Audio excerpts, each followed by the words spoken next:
Buddha.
Good morning, good morning, good morning, and welcome to the first edition of SEC Smack and Chat for the 2022 college football season.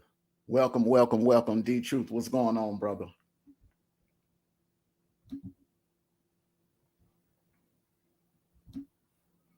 I look like he's having mic problems.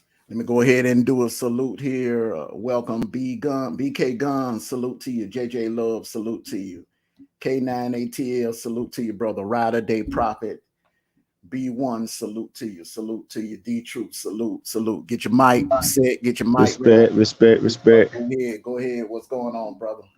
Hey, that is almost that time of season. If the preseason's already started, and you already know what it is next week. Exactly, brother. Well, which is one we wanted to talk about this. The AP polls. The AP polls came out this week, and pretty much as expected. We discussed this on the last show. Mm-hmm. Some individuals in the audience projected that Georgia would be number one.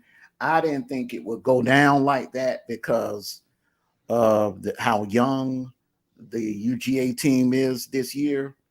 Mm-hmm. I pretty much expected them to put Bama at number one. It's Yeah. salute L, salute. I pretty much expected them to put Bama at number one, Ohio State at number two, because of the experience they have coming back. Although at key positions, Georgia is very experienced. They have some experienced returning starters coming back. But the D line is a huge question mark because they are going to be facing some very experienced QBs in the East and in the West. Starting off, you're going to be looking at Bo Nix in Atlanta. Yeah. Yeah. Salute, Mr. Skinny. And then you're going to get a breather against Sanford. And then that third week, you're going to be looking at Spencer Rattler. And remember, Spencer Rattler was he's projected to go in the first round. He's going to be a Heisman candidate. He's going to be on the new Dr. Pepper commercial. Mm-hmm. Chief Smoothie, salute to you. So high expectations coming out of Columbia, South Carolina. They're going to be tested. This Yeah. Georgia defensive front is going to be tested, and that is going to be the question mark. And that is why I feel that the committee is putting them at number three. Now, Yeah. now to all you Georgia fans that are in the uproar, oh, they put out that disrespecting us, and then no. And if you like numbers, I got some numbers for you. In the last 7 years, the preseason number one has won the national title how many times, D Truth? Hmm. In Since the the last playoff. since the playoffs. I'm going as far back as the playoff era, 2014. We'll go 8 years. We'll go Yeah. 8 years. 8 years playoff era. How many times has the preseason number one favorite of the AP preseason number one team won the national title? I'm take a wild guess 4 times. I'm take a wild guess. I'll split it down the middle. Wrong. Hmm. You wouldn't believe it. Ladies and gentlemen, None. the preseason number one team has only won the national title one time, and that was by the thin skin of their teeth. In 2017, a lucky Hail Mary, second in 26, Oh yeah. sealed the deal for Bama. And remember, Bama was a wild card team going into the playoffs that year. Yeah. It wasn't like, yeah, you can say, yeah, they were a consensus national champion because they started out number one in the preseason and they finished the year at number one. But they had a hiccup. They was dominated in the Iron Bowl by Auburn, and they struggled against Georgia in the national championship game. So they weren't really dominant that year. They escaped a scare out of Starksville in Yeah. late November of 2017. And one would argue that was out of all the national titles, out of the, I think it's like what, seven national titles that Yeah. Nick Saban has won. That was his youngest team and more of a rebuilding team that he won with, because you got to remember now, in that overtime, out of the 11 players, there were seven freshmen on the field. Alex Leatherwood, Devontae Smith, Jerry Judy, Henry Ruggs. They were all freshmen. Najee Harris, they were all freshmen, true freshmen. Yeah. And it's going to be very interesting, especially going into the SEC play, the Big Ten, because them the two power, Bible said the power conference or the power five. You know what I'm saying? Mm-hmm. And the Pac-12, the ACC, and the Big 12 hope they demolish each other, basically. But we shall see when the season start. And like you said, got to play Oregon in Atlanta. Let's see how the jinx been lifted from y'all winning in Atlanta. That's the thing I want to see. If y'all beat Oregon in Atlanta, well, they lifted the jinx 2 years ago in Atlanta. Yeah. I mean, one would say, one would argue they ended the jinx in Atlanta. They actually ended the jinx in Atlanta 2 years ago. Yeah. When they took care of Cincinnati, a very tough Cincinnati with a defense that was loaded. You got some guys off that defense that are playing in the NFL right now. Yeah. Mm-hmm. And I look like this here when going to be interesting to see what Ole Miss, Tennessee, South Carolina, Mississippi State, Arkansas, LSU, and who else I'm missing? Who else I'm missing? Auburn, besides Alabama and Georgia. Who's going to step up? And Texas A&M, who's going to step up? Exactly. In the SEC. Exactly. Just like in the Big Ten, you got Ohio State, got to throw Michigan in there, got to throw Penn State in there. Who else going to step up beside them three? Mm-hmm. Exactly. And in ACC, Clemson, they're the big dog till somebody beat them. They're the big dog in the ACC till somebody beat them and knock them off. Who would that be? I really think Miami could pull a surprise in their ACC. Don't be surprised if Miami wins the ACC. I'll give you another dangerous team, and the AP is very high on them, and the coaches poll are very high on them. North Carolina State is hovering around in the top 15 of the polls. So North Carolina State, they are loaded this year. They're loaded on defense. They have some preseason All-Americans at linebacker. They listen. That North Carolina State team, that North Carolina State Miami game is going to be something that, hey, I wouldn't be surprised if College Game Day is there for that one. Yeah. Because between one of those two teams, I really feel that Clemson's going to have problems with one or the other. They're going to have some serious issues with North Carolina State. They lost to North Carolina State last year. Hey, listen, it wouldn't surprise me if North Carolina State went into Death Valley and upset Clemson. It wouldn't surprise me either. And can Oklahoma State repeat what they did last year? That's a big question mark. That's one of my picks. That's one of my picks to be in the college football playoffs this year. I think Oklahoma State, because they came so close last year, that win over Notre Dame in the Cotton Bowl, it's pretty much going to propel them into this season to do great things. Mike Gundy has been knocking on the door. Man, you got to go all the way back to 2011. He's been knocking on the door for 11 years. The man has been knocking on the door, and I really feel that this is their time. You know, with Oklahoma preparing for their transition into the SEC. Texas, I think Texas is going to be Texas. The problem with Texas is they need to decide on who's going to be the quarterback. Yeah. And I know they have the Manning kid coming, Arch Manning coming, which is going to be the second coming of Colt McCoy and Vince Young. A lot of Texas Horn fans feel that way. But right now, the here and now, um, Sarkisian really needs to decide on one quarterback, which quarterback you're going to go with. And I also see that problem is brewing out of Athens, which I did not want to see happen. If you are a Georgia fan, some fans think it's cute. Some UGA fans think it's cute.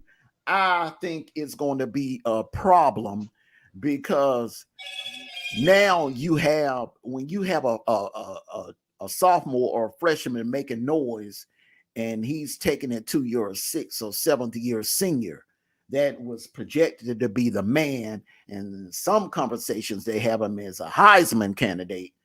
uh it's that can cause some divisions in the locker room. Salute to you, Grand Matt. Salute to you, brother. Welcome to the broadcast.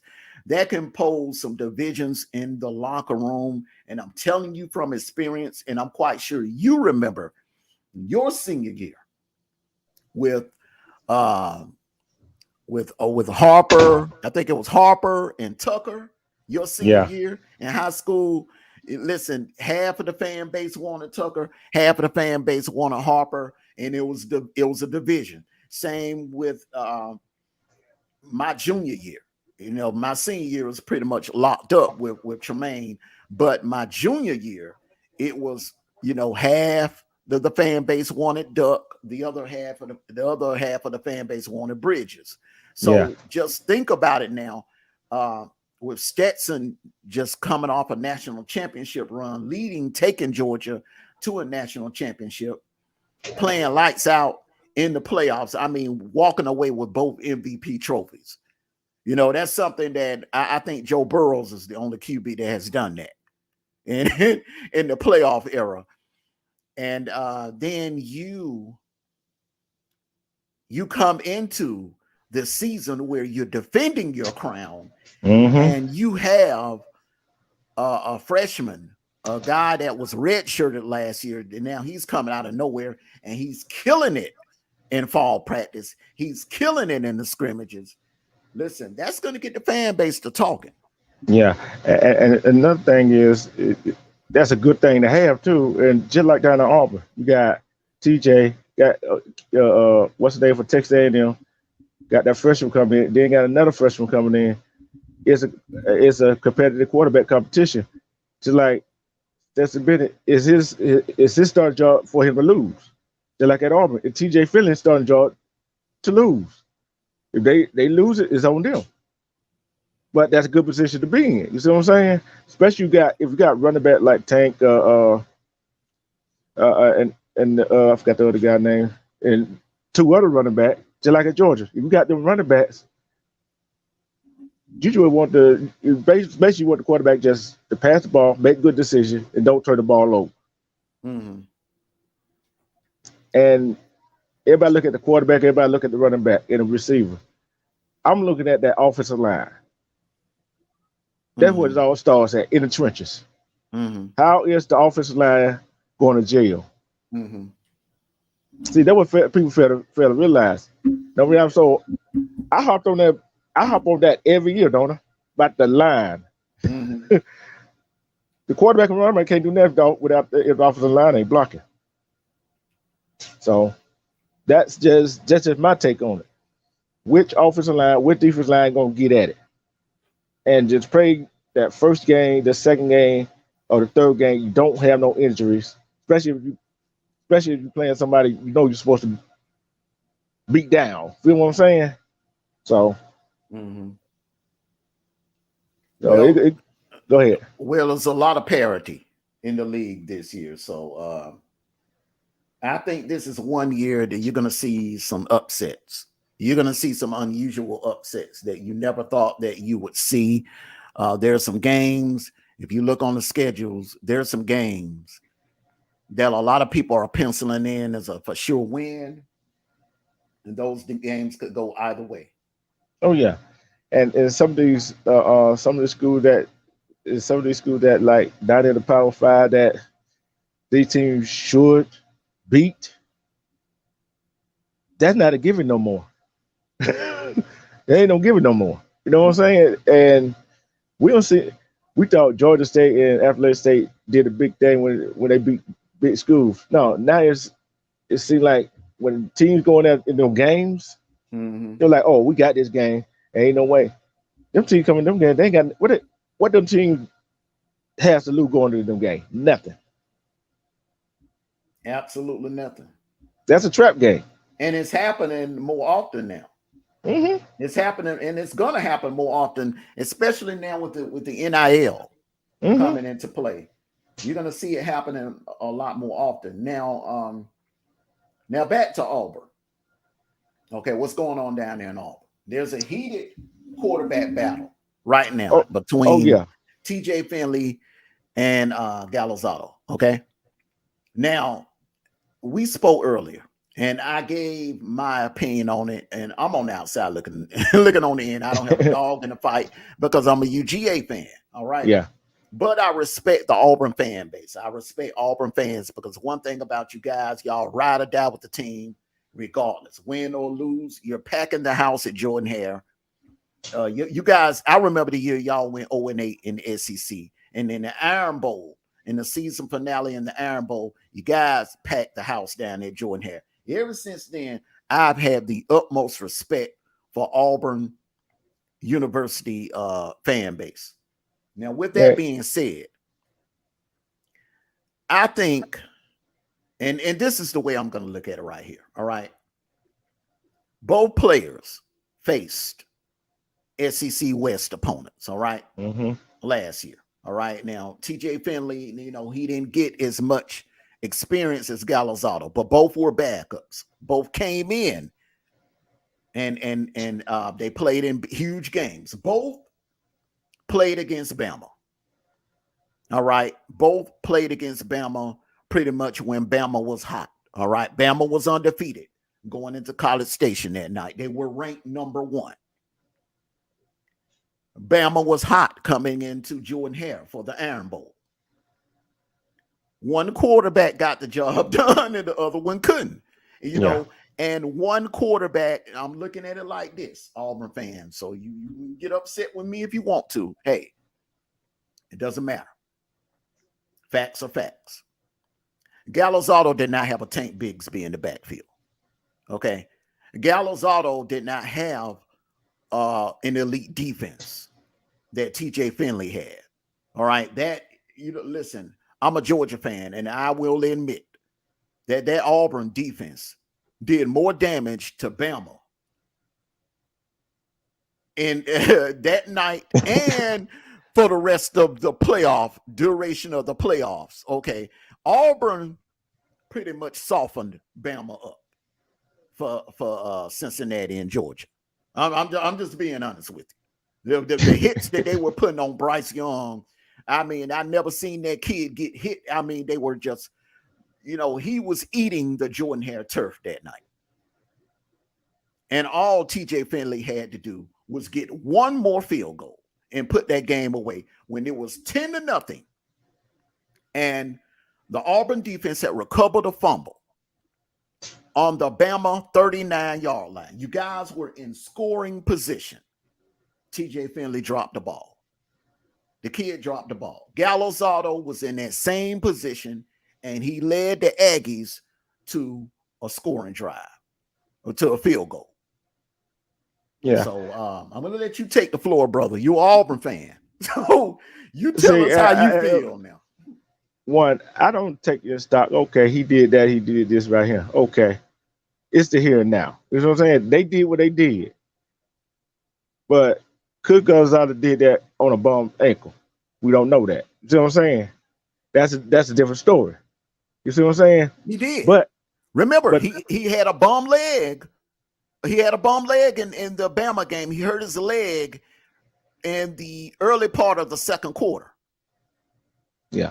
Yeah. He was limping by the fourth quarter. But I look at it right here. One, when you got some receivers dropping the ball, unlike Calzada had receiver catching the ball. That's a big difference for a quarterback. You see what I'm saying? That's a big difference. if you put the ball on the money, they dropping the ball. There ain't nothing you can do about it. But at the same time, when you go to some certain kind of defense, I ain't even gonna say that defense because you know what defense I'm talking about. I don't like that defense anyway. And you let Jameson Williams get loose. What usually happen? What usually happen? And that what happened. But I look at it right here. Either quarterback, they're in good hands. You feel what I'm saying? Like I said, it's not the quarterback I'm worried about. It's that offensive line. How quick can the offensive line jail? You know, yeah, we're gonna use the tight end a whole lot more. We got some pretty good tight ends, but Salute, so Alicia. how is that offensive line going to jail? You know what I'm saying? Can we keep the offensive line healthy? Because last year offensive lineman got hurt in rotation and all that stuff. You know how that go. When the offensive lineman get hurt, the second man steps up, it kind of messes up everything. Then all of a sudden, here you go, injured blood hit. But I look at this right.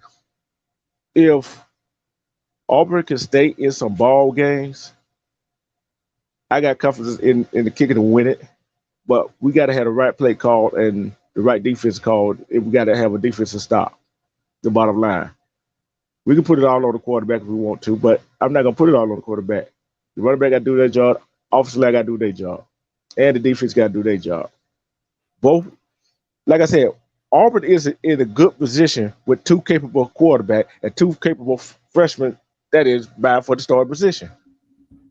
Right now is TJ Finley starting job is TJ Finley to lose. That's a lot of pressure on him. Mm-hmm. Because Zale cover Texas in him, guess what? We already knew what it's gonna be. He gonna put pressure on him. And guess what? That makes a quarterback or breaks a quarterback. That's in the position. Either you're gonna step up or get passed over, then your starting job gonna be, you're gonna be the second string. That's how I look at it.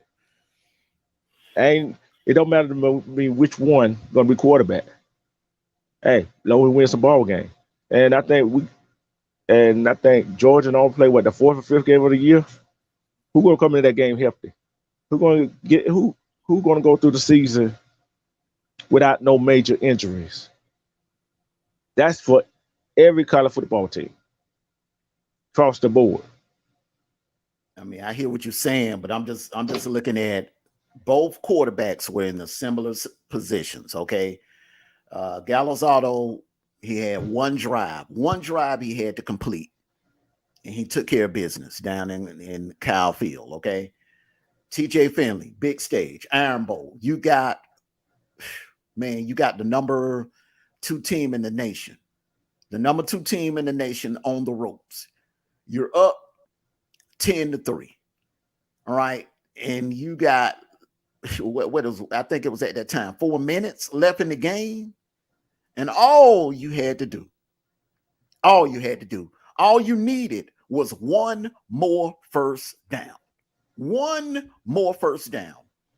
Your kicker was good enough to put it through the uprights from 30, maybe 35 yards. There's no doubt in my mind. One first down would have put y'all on the 28, 29 yard line, man. And y'all could have put that game away easily. But I rather ran the ball than pass the ball, which stops the clock anyway. But you could not remember Bama was stacking the box. They were putting 9-10 men in the box at that time, and they were not letting Tank breathe. You needed Finley. I don't care if it was a bootleg, a bootleg fake, or some type of hitch route, something. And you had 2 good tight ends on the field. Oh, yeah. Salute Asatar. Two good tight ends on the field. I don't understand it, bro. We can say it was the play caller, man, but listen, the coach can call plays, man. You can dig up Bill Walsh. You could dig up Bill Walsh out the grave and put him on sidelines, have him call plays, brother. But if the players are not executing the plays, there's nothing you can do about it. Yeah, if they ain't executing, dropping the ball, ain't nothing you can do about it. You know what I'm saying? It's just like we went to Penn State. How many balls did they drop? You see what I'm saying? Yeah. Hey, and I said that last year. They dropped 2 minute. Then I said they dropped a 2-minute ball. And it's like the quarterback get the glory when they win. They get the blame when they loses. That's on any football team. And they would have got in field goal range. And got to remember that wasn't the number one, our number one kicker. That was the backup kicker that would have tried that field goal. So we'll never know how it goes. He was hitting 50 yarders. He was hitting 50 yarders in practice. Oh yeah. But hey, this is this scenario. But like I said, Auburn is in a good position right now with either quarterback. You see what I'm saying? Unlike some teams, y'all in a good position right now too. Like I said, it's Stetson Bennett, TJ Finley, and whoever else team got the star quarterback coming back. It's their job to lose. Well, the thing about it is, and this is what I'm trying to tell my fellow UGA fans, okay?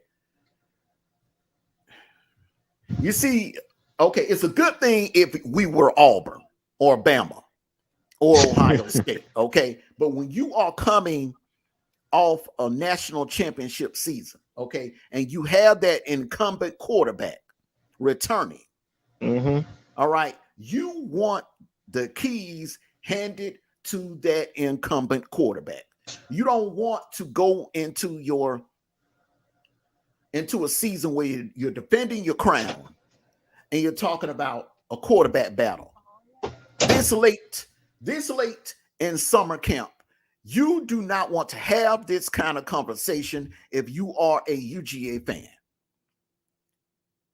The only conversation I want to have, if it's pertaining to Stetson Bennett, is where he's going to finish at in the Heisman voting. Can he become the first UGA player to at least make it to New York? Since I think the last UGA player made it to New York was Garrison Hurst. It's been that long. Yeah. And think about it, you're right about that. You got to have that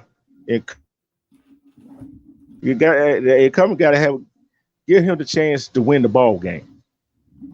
Give him the keys to the car. You gave it to him in a big pressure situation. See what I'm saying? You gave it to him in that big situation, and when it wasn't, you don't want that same quarterback battle you had going on last year during the regular season. Because listen, it's headed that way because you have a younger, healthier Vandegrift. It's not like JT Daniels. I mean, a couple of ACL injuries. He has the lat injury, and it was question marks about JT Daniels before he even stepped on the campus at Athens. There were question marks about his health. Yeah. But now you have a kid that grew up in Athens. Ladies and gentlemen, you got to remember now, Vandegrift was born and raised right there a couple of blocks away from Sanford Stadium. He's a hometown hero. Everyone loved him in Athens. And now he's battling with the same man that brought you your first national title in 41 years? Right. I don't like it. I don't like it. I personally don't like it. I don't. Is it?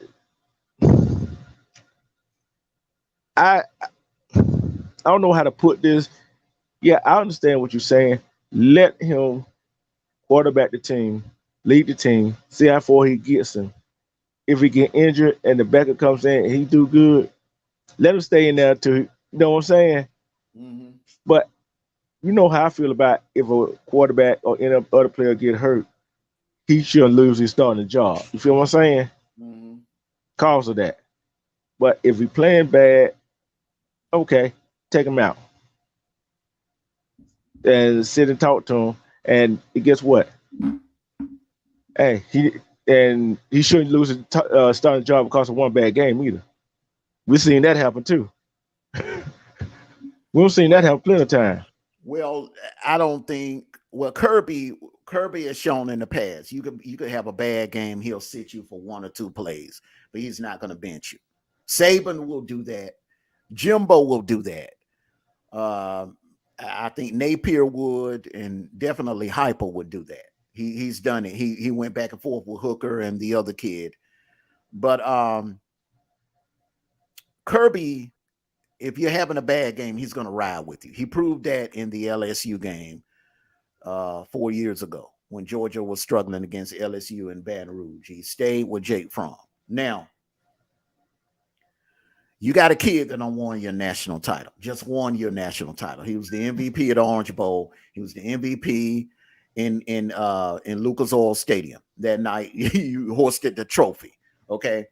So if he gets out there and he throws 2 interceptions against South Carolina, or throws a couple of interceptions against Auburn at home in Sanford Stadium, all right, even though Kirby has been known to ride with the quarterback, and you got the hometown kid sitting on the bench, what do you think is that crowd in Sanford Stadium is going to start chanting? Oh, they're gonna start chanting that hometown kid name, start booing Stetson Bennett, Exactly. and thing I don't like sometimes about fans when they start chanting the other quarterback name or the other player name. I don't care from the hometown, whatever, and start booing the one that's out there. What do you think they're gonna do to his confidence? Although he won 2 MVPs and the national championship, what they're gonna do to his confidence? That's go for any team. They go for any team. And that is what I'm saying. What I think could also happen down in Jordan Hare.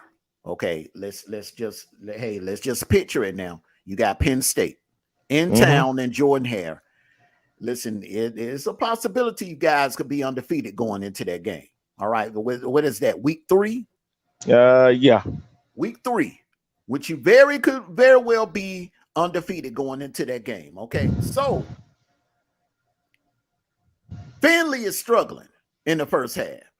Galazzato comes in and he lights it up. What are you going to do in week 4? what are you going to do? I mean, let me take a look at you guys' schedules here. Okay. Let's take a look at the schedule. Yeah, because we have seen that in 2021 when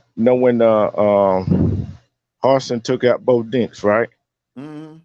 In that one game and put Finley in. Mm-hmm. And you seen what he did when he came back and played LSU. Mm-hmm. He started Bo Nix again. Because we know a quarterback ain't gonna be on all the time. Exactly. So why is it so it is.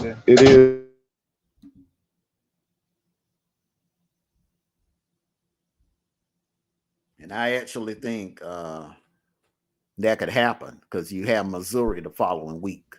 Yeah. And I look like this right here. Like I said, unlike Georgia, we in a good position because we got 2 capable quarterbacks who got SEC experience, who got game experience. But this is the thing. I'm looking at those ticket prices, man. My good. 200. Let me give you the ticket price. See, this is what I'm saying about college football. Okay. It's a numbers game. All right. Now, the Mercer game, which the kickoff time is at 7:00. You're on national TV. You're on the SEC network. The ticket price is $14. San Jose State, you're on ESPNU that day. Kickoff time 7:30. So you got 2 night games now. Yeah. All right. And so it's going to be hyped down there, Jordan Hare. Ticket price $11. San Jose State now, which is not a slouch. They're not a slouch. Now, now week 3, September 17th, you got Penn State. Kickoff time 3:30, which is going to be scorching hot. Jordan Hare. Ticket prices at the lowest $230. Starting at $230. Man, oh man, oh man. Now look. Hey, just think what Georgia ticket price is right there. I can imagine. Hey, listen, I can imagine. Now listen. Now let me get back to the point I was making. Okay, let me get back to the point I was making, and I am going to for all the Auburn fans. I just want to give you a little scenario here. Okay, I want to give you a little scenario here. Okay, now can you see this? Can you see this? Okay, now this right here can be the problem right here. If Galazzato comes in and lights it up and has to ride in on his white horse and save the day and lead you guys to victory, you're going to go into the Missouri game probably ranked inside the top 15, if not in the top 10. Okay, because Penn State, they're high on Penn State this year. They are high on Penn State, and if I'm not mistaken, I think Penn State is opening as an early favorite at a 2-touchdown favorite against you guys. Why, I don't know. Now, you're looking at Missouri, which is another home game. So you guys are starting the season off with 1, 2, 3, 4, 5 home games in a row. All right. It's set up nice. It's set up pretty nice for y'all. So, but we know about home games. All right, home games. Hey, I'd rather be on the road. well, listen. When you got two, you're gonna have two first-year starters, potential first-year starters. Galazzato, TJ Finley. They were both backups last year. Yeah. All right. And TJ Finley was a transfer. So it took him a while to actually get his foot in the door. All right. Yeah. Now that he's coming in as the man, he's the projected starter. Galazzato is pushing him for the starting position. I think this sets up nice for you guys to go into that October the 1st meeting with LSU, which is going to be crucial. They're coming for payback because you guys went into Death Valley last year and embarrassed them. So they and 9 times out of 10, huh? Hey, what can I say? Think about it. We wouldn't even pick to win that game. No, I definitely didn't pick y'all to win that game. I thought LSU would run y'all off the field. I thought the game would be over with by halftime. But like I said, strange things happen in the SEC any given Saturday. Now, I'm projecting that this game will be a night game, probably on ESPN, Auburn versus LSU. I think LSU will also come into that game undefeated as well. I think LSU will take care of business in the season opener against Florida State. Florida State is going to be improved, but I don't think they're ready for what LSU is going to have for them in that season opener. So no matter what happens in this game, and I'm going to tell you like this, hey, like Wade Barry used to say, I'm afraid I got some bad news for you because that road trip in October, it is murderer's row. You got to go to Sanford Stadium. You got to go to the Grove and play Ole Miss. Then you got Arkansas back at home, which that's not going to be because they have a lot of return. They have Bumper Pool returning. They have Hayden Hayes returning. They have KJ Jefferson returning. They have Jalen Catalon returning. They got a squad returning, brother. They got a squad returning. So then you looking at you got to go to Starksville. And strange things happen in Starksville. Oh, you're right. I look at that schedule like this right here. It is what it is. Mm-hmm. Hey, it's just like anything else. You got to go do what you got to do. Play to your best of your ability and hope for the best. You win, you lose, you lose. And guess what?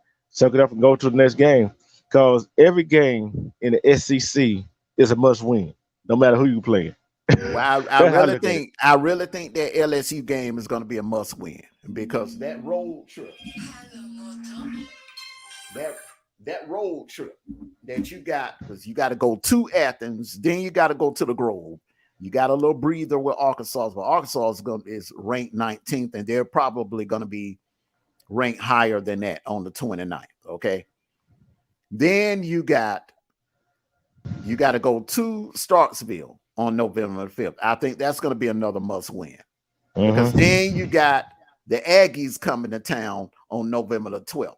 Now, the good thing about it is, Hey, I'm hold looking on. at this. Hold on. Hey, respect Stooge's ghost.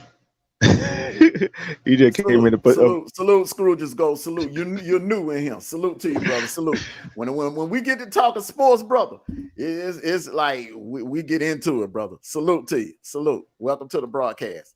But yeah, that LSU game, I'm gonna be honest with you. That LSU game, that Mississippi State game, and that Arkansas game, those three games right there are must wins because I think listen, even though Georgia's going to be a little young, it's going to be a night game in Athens, and that I just that's going to be a tall order. But hey, anything can happen. Strange things can happen in the SEC.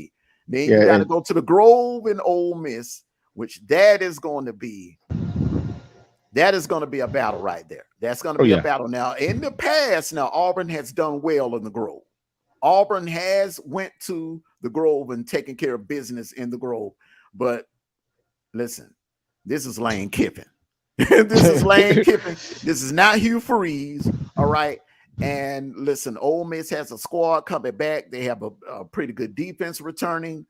So then you're looking at Arkansas's. Listen, I'm going to be honest with you, if this game was being played tomorrow and I had to pick a winner, I would have to roll with Arkansas because of the experience on defense. Yeah. Between Bumper Pool and Hayden, they're no joke. Then you got Kellelon in that secondary, no joke. I'm surprised he even returned. That kid could at least win in the second round in the NFL draft, in my opinion. Yeah, and I was just looking at the chat on while we were on here, and Judge Bill said he can't wait to the Georgia-Florida game. Well, listen. We're gonna find out about Florida. Let me look at it. I'm gonna do a little something here. I'm gonna do a little something here because see, you Florida fans, y'all watch too much SEC Nation. All right. And the thing about SEC Nation has a habit of hyping up the little man. They have a habit of selling pipe dreams to certain fan bases that's not going to come true or doesn't have any chance in hell of coming true. All right, now. You saying Tennessee got a better chance than Florida do? Oh, absolutely. And listen, Tennessee has a squad coming back. That's the team that scares me the most. Out of any team on our schedule, Tennessee scares me the most. Now, Utah, they're ranked number 7. Let me tell you something. And where that game at? Let me tell you something. You're opening up in the swamp against Utah, and for them to be ranked that high, they know something we don't know. And what the spread on that? What the spread on that? That spread ain't came out yet. The spread ain't came out yet. You know Vegas play games. You know they play games. They ain't put the spread out yet on it. So I think everyone has one more scrimmage this weekend. Yeah.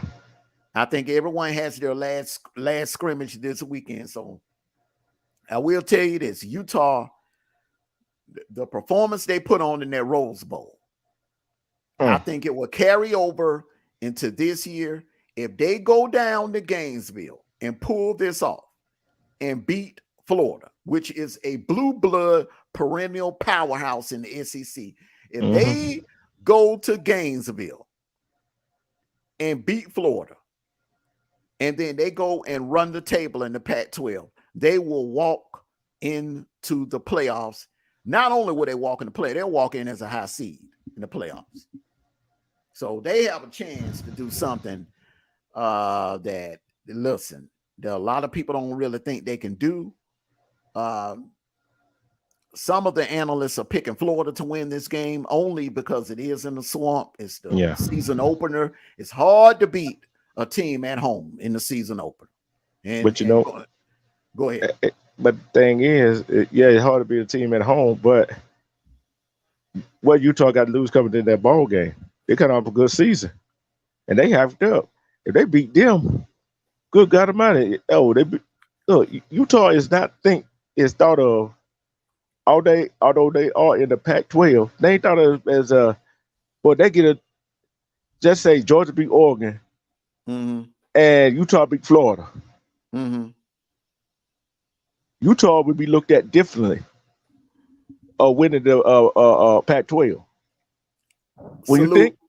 salute, Anti Ados guy, and salute to you, Billy Allen. Salute, brother. Salute, salute. Glad you could join us here. Um, Utah, if Utah wins this game, they're gonna not listen. If Utah wins this game, brother, they are gonna move up in the top 5. They're gonna move up in the top 5. They're gonna remove Notre Dame, Clemson. They're gonna remove one of those two, and they're gonna be replaced with Utah. Because Utah, listen, it ain't easy going in the swamp, winning a game down there. Now, if they go down there in the swamp on week 1 and defeat Florida, and Florida has, listen, they have AR-15 returning. They have a pretty good defense returning. And if Utah can go down there and pull that off, brother, they're gonna move up in the top 5. You're gonna move up in the top 5. But Florida, 112. Florida's beginning the season with some juggernauts here. They listen. You're starting the season off with the number 7 ranked team. That game could go either way. I really think that's a must win for Florida. I'm gonna tell you why. Because week 2, you got Kentucky at home. Ooh. And I don't care. Listen, I'm gonna be honest with you. I don't care if that game is on the road, if it's in the swamp, or if it's in Lexington. I really don't think Florida has enough to beat that Kentucky team. No. So I'm penciling that in as an L right there. Then you got South Florida. I think that'll be a blowout. I think Florida will blow them out. Then you got to go to Knoxville on the 24th. And this is your most, listen, even though Florida fans hate Georgia, you hate Georgia. That's your most hated rival. But if you ask any Tennessee fan which fan base they hates the most, they will tell you they hate Florida. And it's been like that since the 90s. You know that, and I know that. And there's a guy, ain't no guarantee Alabama gonna make the SEC championship game. And ain't no guarantee. Listen. Now let me take, and this is where we're going to end the show, right? Because I really didn't want to talk about this. I was going to save this for the tonight show at 7:00 with Jason. But since we have a Tide fan in here, got 2 of them, and they're feeling themselves a little bit, with the preseasons, with these preseason picks. Mm-hmm. Let's take a look at Bama Roll Tide, Bama Crimson Tide here. All right, hold on here. All right, let's look at their schedule here. All right, now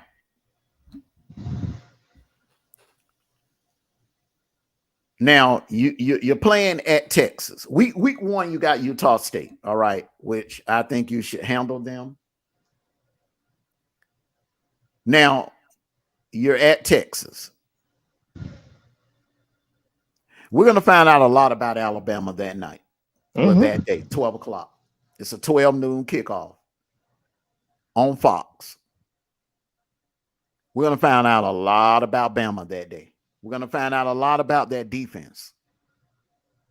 Is it as good as advertised? Okay, so. And if Texas used the same formula on Bryce Young that everybody else was using from LSU to Auburn to Georgia, it's going to be a long day for Bama. Exactly. This is the problem with Bama. Even though you're loaded with talent, you're not that deep. There's 2 players right now that you cannot afford to lose at any time of the season. One is Bryce Young. and the other is Will Anderson. I will go as far to say if Will Anderson goes down with a knee injury, hamstring, anything, if he goes down with anything, you might as well go ahead and pencil yourselves in for 3 or 4 losses. And everybody know the remember with Will Anderson run at him. Because and I'm gonna dissect this, and I'm gonna tell you where those 3 or 4 losses. If Will Anderson goes down, I'm gonna be honest with you. You will not beat Arkansas in Little Rock. You will not beat Texas A&M. You will not beat Tennessee in Knoxville, because that is going to be a scoring fest. That game right there is going to be a shootout. That game is going to be a shootout. You will need, in order to beat Tennessee, you will have to have someone on your defense that can slow that offense down just enough where you can outscore them. And Will Anderson is, I hear a lot of advertising about Dallas Turner. You take away, let's just be honest, y'all. You take Will Anderson off of that defensive line, and you leave Dallas Turner. Bama is average on defense. Will Anderson makes Dallas Turner look a lot better than what he does. I'm just being honest. I mean, look, don't shoot the messenger. I'm just being honest. Just like we said last year for the next chapter game. Why run away from Will Anderson when you run at him?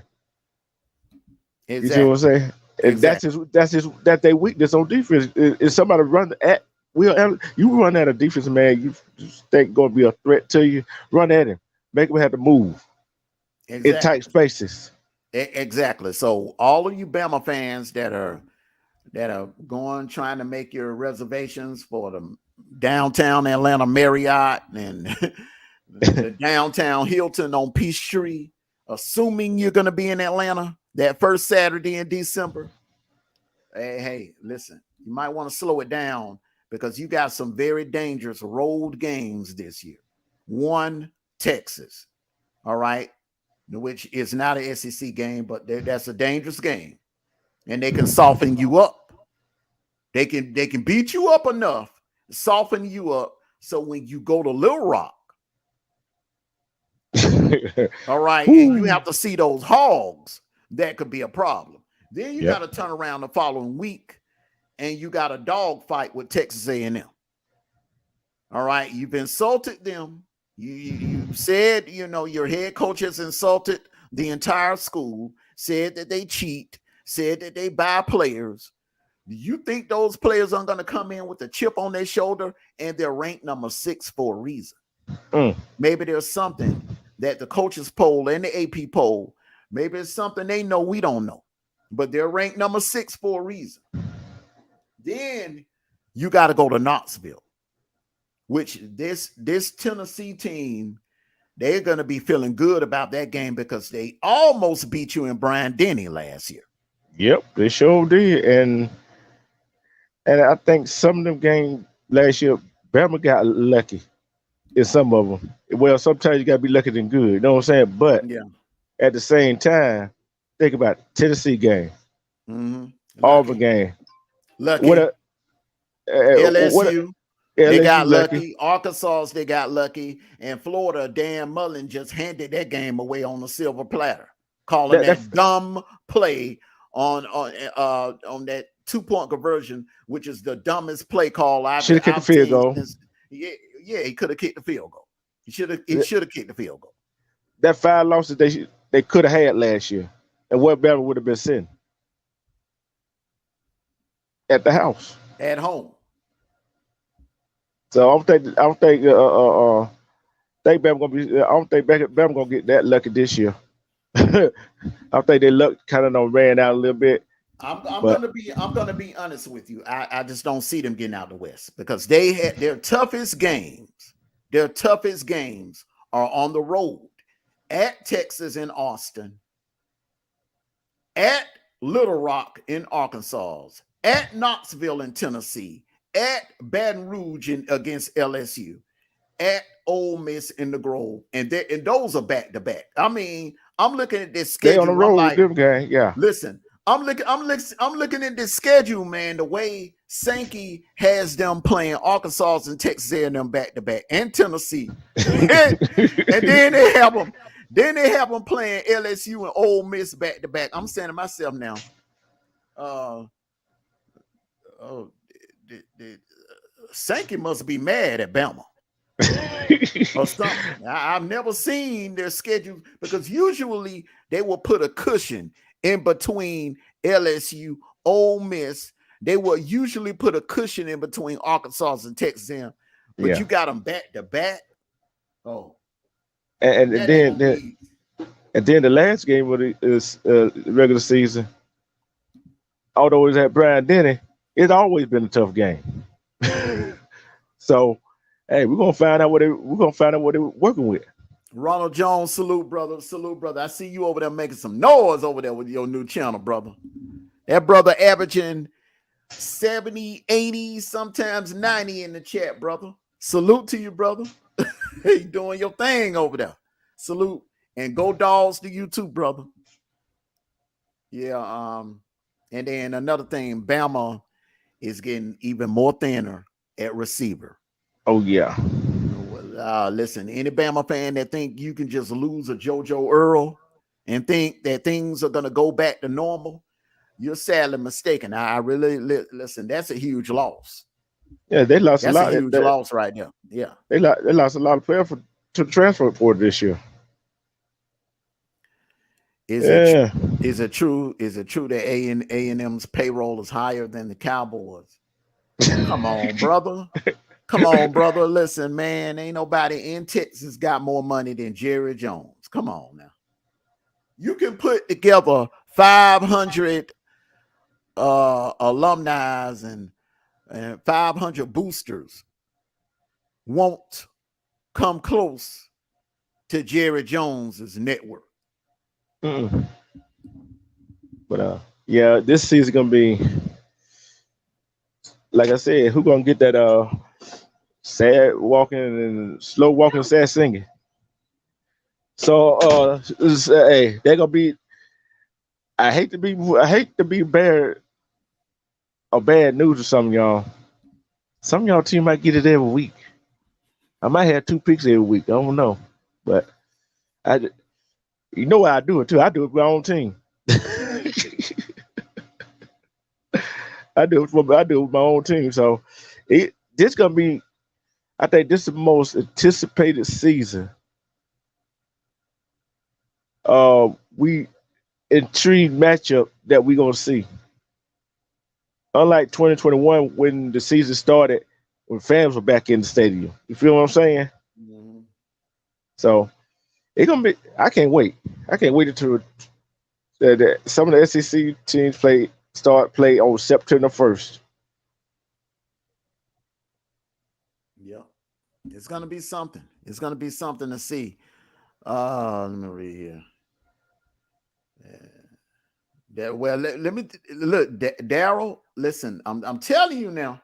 No, Ronald Jones. Look at the sites. You're looking at the games, man. You gotta look at. Listen, there's certain games, man.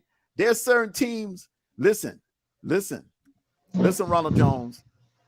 They have. Hold up. They have 1,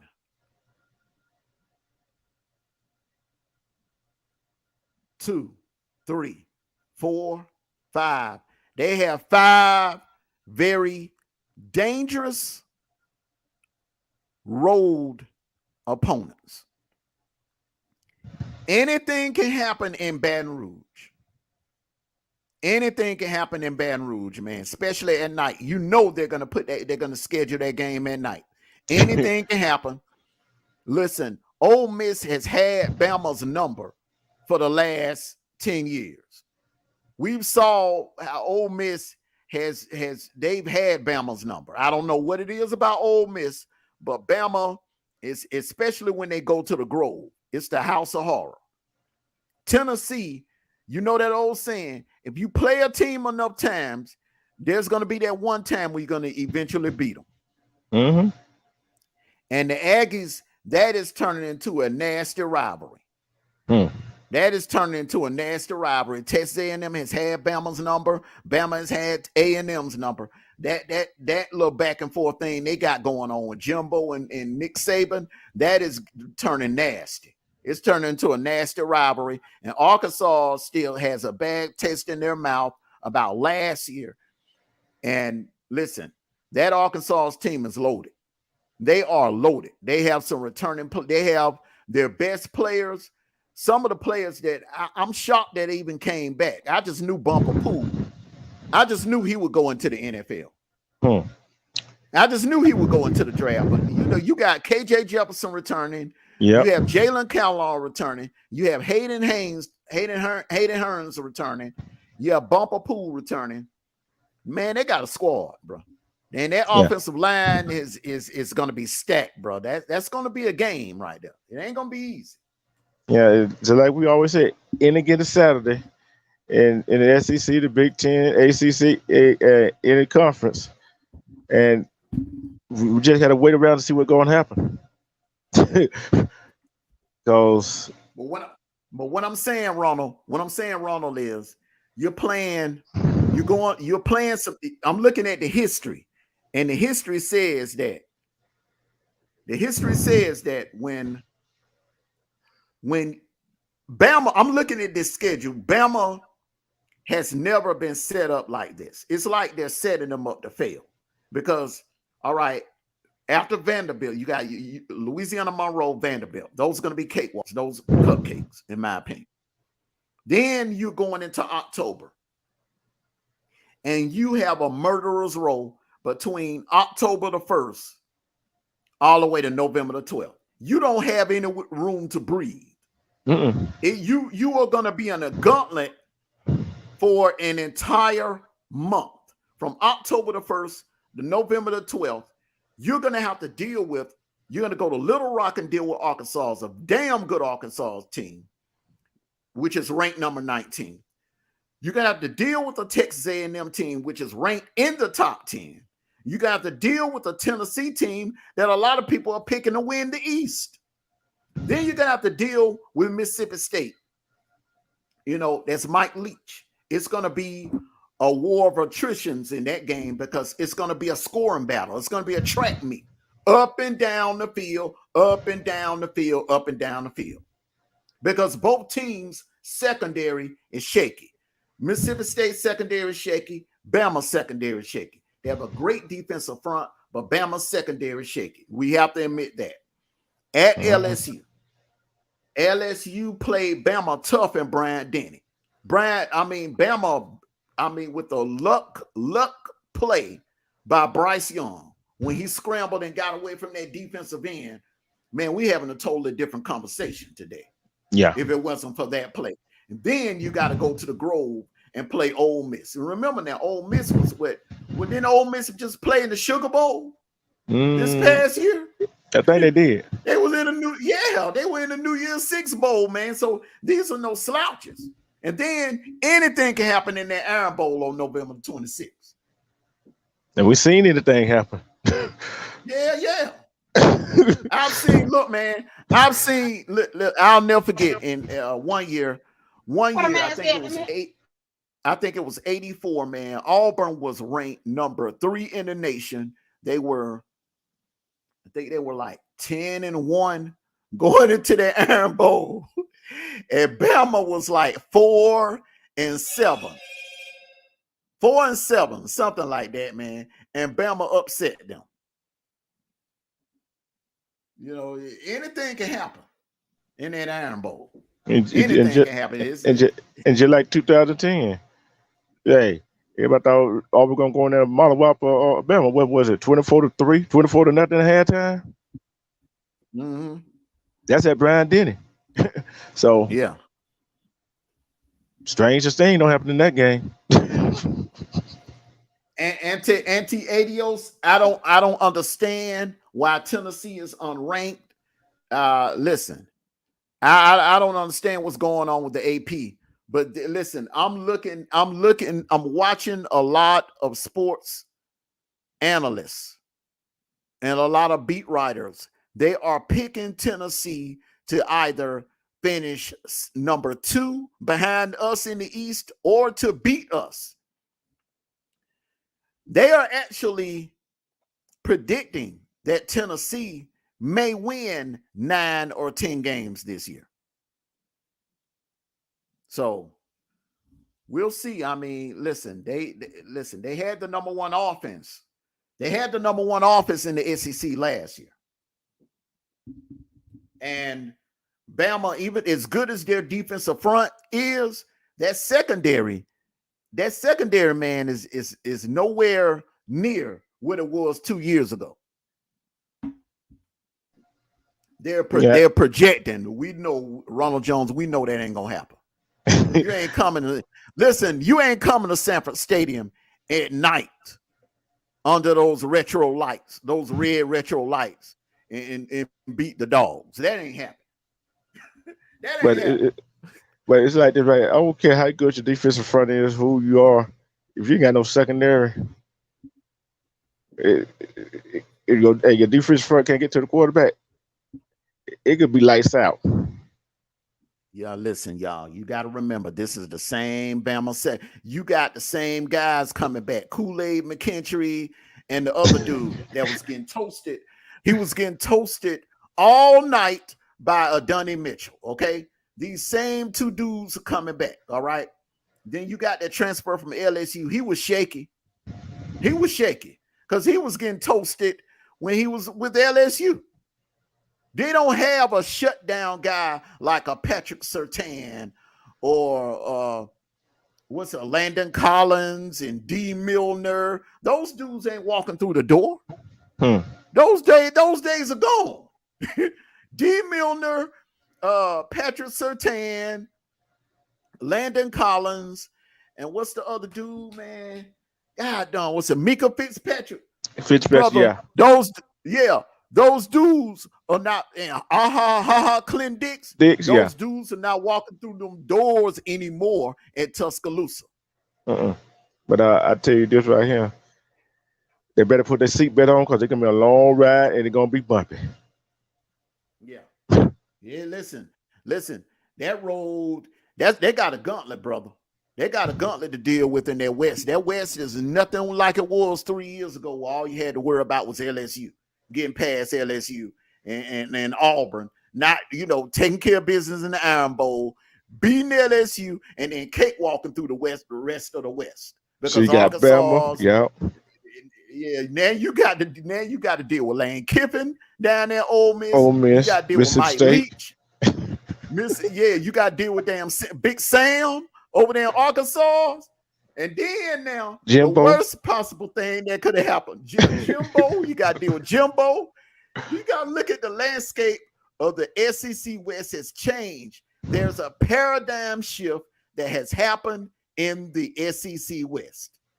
Everybody don't got better. And everybody has gotten better, and all the teams around you in the West are recruiting a hell of a lot better than they were 5 years ago. So, and that's just the tip of the iceberg. Who's coming in 2 years. You got Oklahoma and Texas coming up in there in 2 years. And, and all this talk about they're going to get rid of divisions. No, they're not going to get rid of divisions because Sankey has already leaked out some information that they're going to be adding Clemson and North Carolina to the SEC along with Oklahoma and Texas. A super conference. Yes, sir. They what they mad at this. Hey, they already mad at this. See, now we really get them so mad about. But when you do your show, hey, listen, Auntie Ados, brother, as great as Nick Saban is, listen, it's one thing you can't beat in this world, and that's Father Time. All right, this man is almost 80 years old. All right. Now, when a man is that old, okay, he can look good on the outside, all right? But mentally, those mental faculties start slowing down a lot when you are that age. So all you Bama fans thinking this man is going to coach well into his 80s and 90s, y'all are selling yourselves a boatload of pipe dreams because it don't work like that. If he does not win the national title this year, listen to me real good. If Bama does not win a national title this year, Saban is not getting any more. The rest, not he ain't getting no more. Because LS in 2023, let me tell you what's going to happen. LSU is going to be a hell of a lot better. Brian Kelly is going to be in year 2. The Aggies, that number 1 class they just hit on this year, is going to be on the field next year. Auburn is going to be a hell of a lot better next year. Ole Miss is going to be a hell of a lot better next year. Georgia is going to be a juggernaut next year. All right? This is our rebuilding year. Next year, the Dogs are going to be a damn juggernaut. Next year, Florida is going to be a juggernaut. And if I'm not mistaken, I think you got Florida on your schedule again. I think you got them coming to Brian Denny next year. So, hey, you better get it this year. If you don't get it this year, it ain't happening. It's going to be just like with Bear Bryant, man. Listen, it's going to be like watching Bear Bryant last days in the early 80s. I'm just being honest. I'm not trying to be negative or anything like that. I'm just being honest. You cannot beat Father Time. We found that out with Joe Paterno. We found that out with Bobby Bowden. We found that out with I can go as far back as John McKay. We found that out with Lou Holtz. We found that out with Steve Spurrier. These coaches be great in their prime, man. But when they get old and they get into that 70 years old, man, the mental faculty slow down. They start making mistakes, start calling plays, dialing up things they ain't supposed to dial up. And it's especially they used to call them plays themselves. Exactly. And then, man, you already see it now. Nick Saban is starting to lean more heavier on his assistants than he's done in the past. But the problem is, listen, I've never seen an assistant coach's name or an assistant coach taking the blame after a loss. But it's gonna be interesting. I wish it was a football this week. I wish it was a college football this weekend. And Auntie Ados, the problem is Brock Vandegrift is an Athens hero. That kid is an Athens hero. He grew up, born and raised in Athens. Stetson Bennett grew up in South Georgia. Vandegrift is a hometown Athens, Georgia boy, a hero. 5-star. Fans are already chanting his name. They were chanting his name at the scrimmage games. They were chanting his name at the spring game. Listen, Kirby got his ring. He got his ring. Stetson he has no more eligibility after this year. He has no more eligibility after this year. He has no more eligibility after if there's nothing, ain't no pandemic. The pandemic is the only reason why he's still there. That pandemic season. Other than that, he's through. He is through. The man turns 28 this year. His college days are gone. His college days are done after this year. So better hope. And even if Stetson Bennett, remember we beat y'all with Stetson Bennett. We beat y'all with. Listen. Kirby said, look, hold my beer. Y'all, Bama got the Heisman Trophy win on at center. Hold my beer. I'm going to sit my 5-star JT Dames, which wasn't a damn thing wrong with JT Dames. JT Dames could have played in Lucas Oil that night. Kirby said, hold my beer. I'm going to sit my 5-star, my California gunslinger quarterback, and I'm going to put my walk-on JUCO transfer, 5'11", 195-pound quarterback in on the field against y'all again. And I'm going to dare y'all to stop him this time, and you couldn't. Mic drop.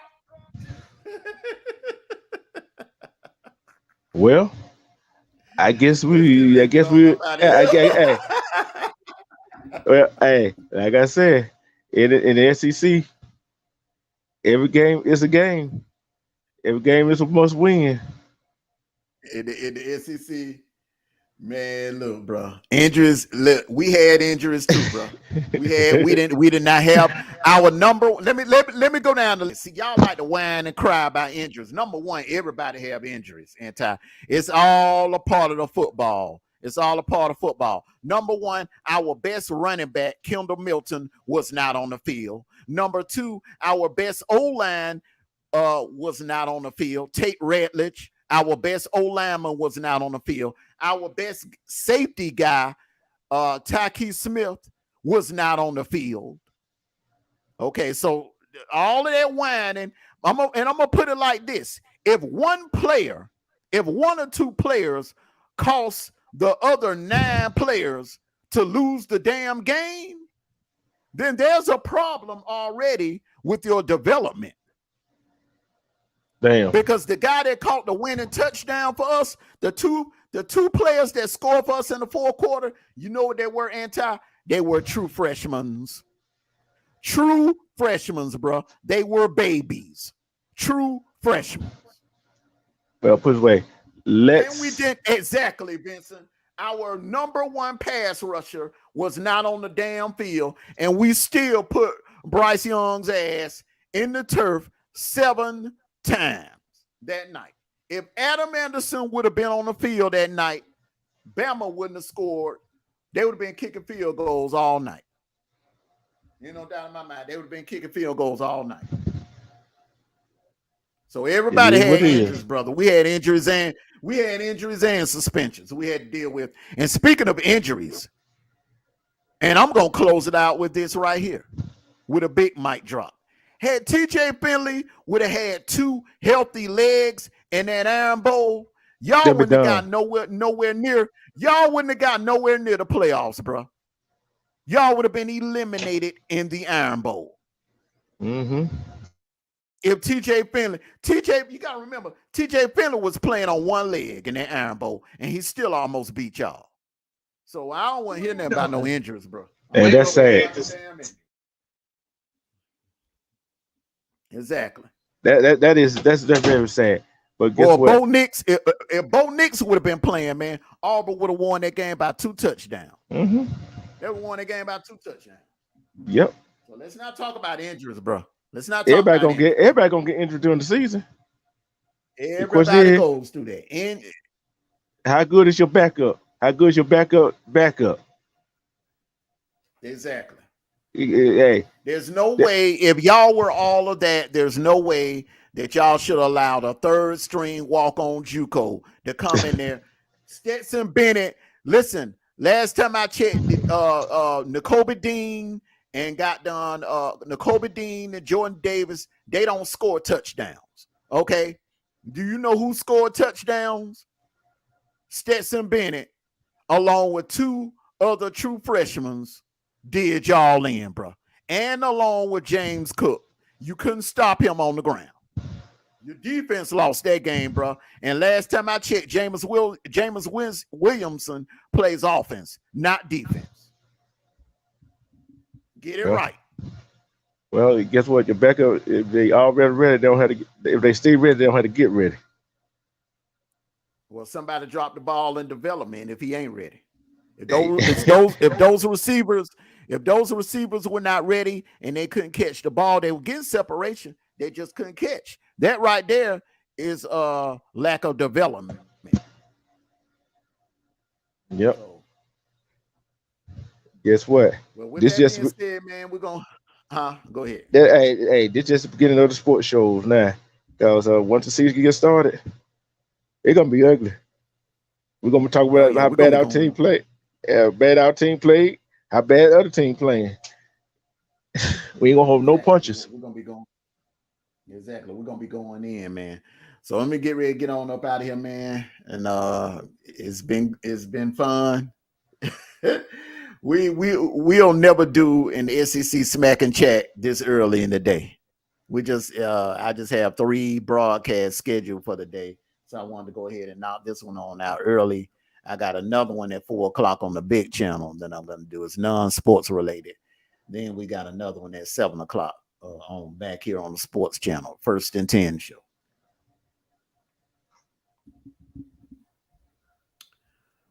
All Yeah. righty, bro. So I'm gonna get ready to get on up out of here, brother. I appreciate you coming in, chopping it up with me. Everyone, thank you all for coming out and joining us. Enjoy the rest of your Tuesday afternoon. Love you all. See you back here later on this evening. Take care of yourselves and each other. Peace.